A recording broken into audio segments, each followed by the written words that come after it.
class, please settle down.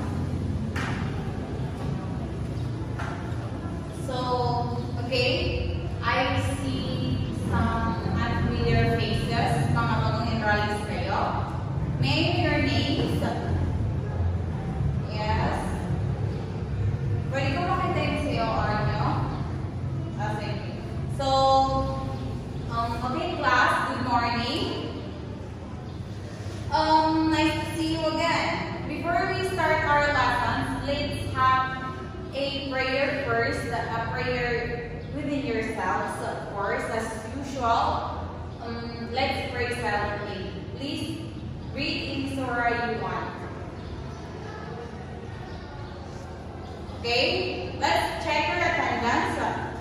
Please stay present when you hear your name.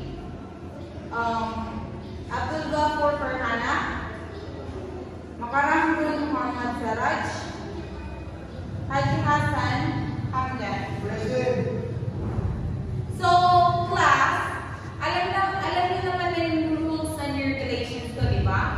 No phones, no sleeping inside my classes, right? For those newcomers, please jot that down. So, let's have some preview about our previous lessons kasi for our newcomers to catch up and also for you to remember.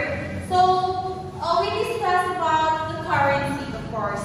Alam naman natin what is currency, yes? Because we're in accountancy, of course.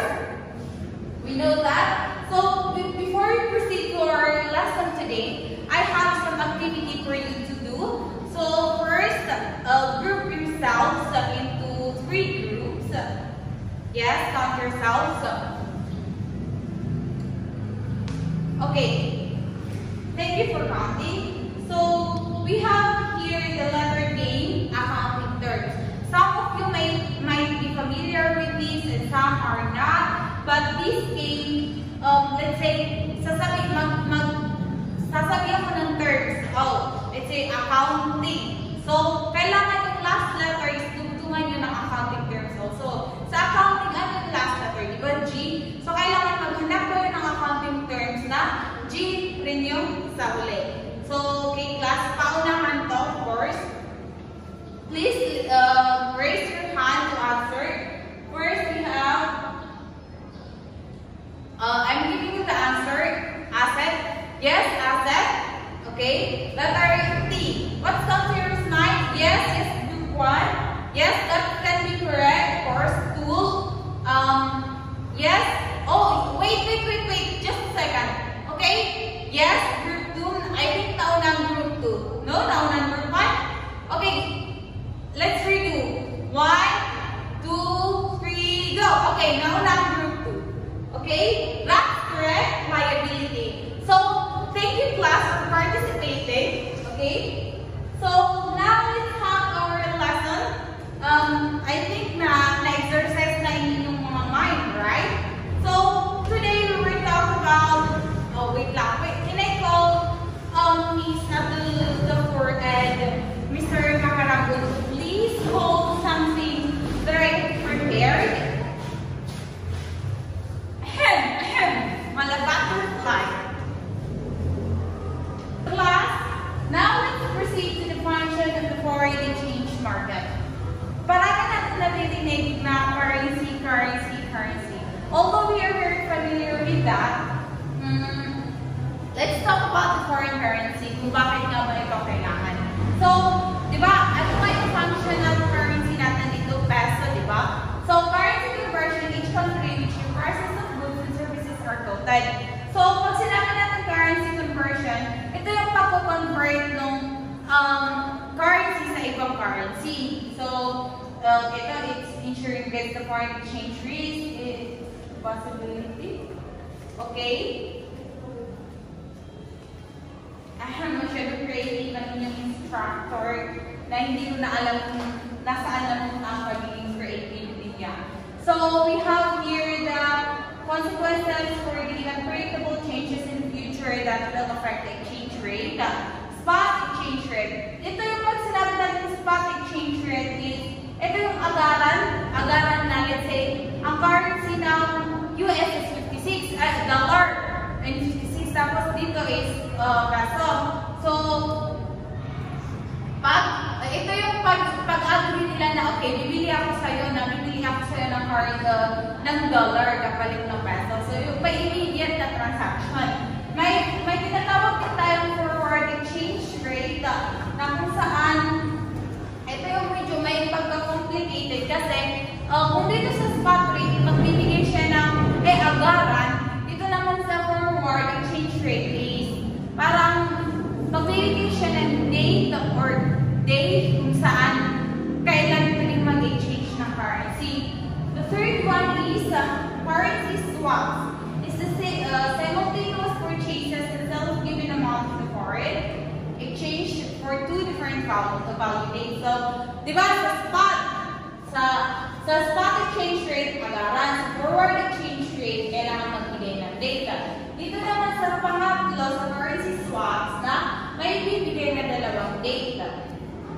So, economic theories of the exchange rate determination understands the different theories of currency exchange rates that determine relative merit.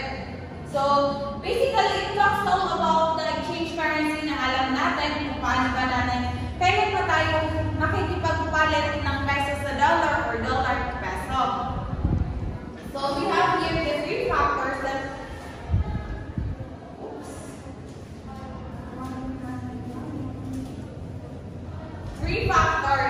price and exchange rates. Kasi nag-iiba-iba yung exchange rate natin by months, by days, by weeks. The law of one price, diba? Kumbaga, itong mga factors na to is ma-review naman na siya.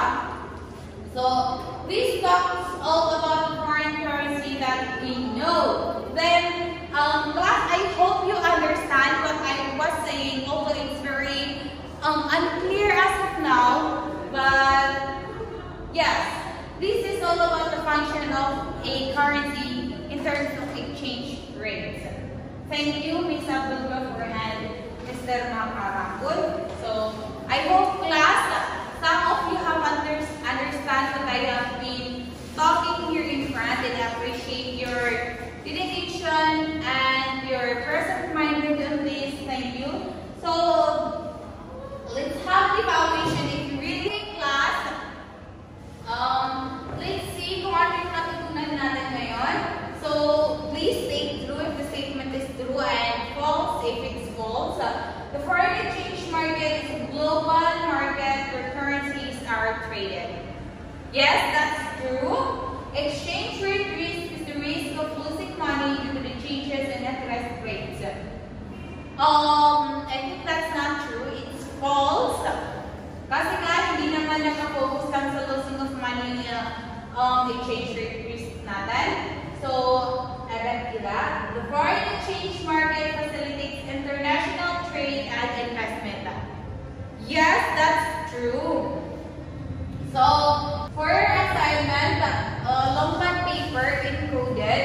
Search for the highest currency and the lower currency. Differentiate the foreign exchange rate risk. Be prepared to present your findings in the next class. Kung ano yung na-search nyo dyan, na kung ano is ipapresent nyo rin sa class.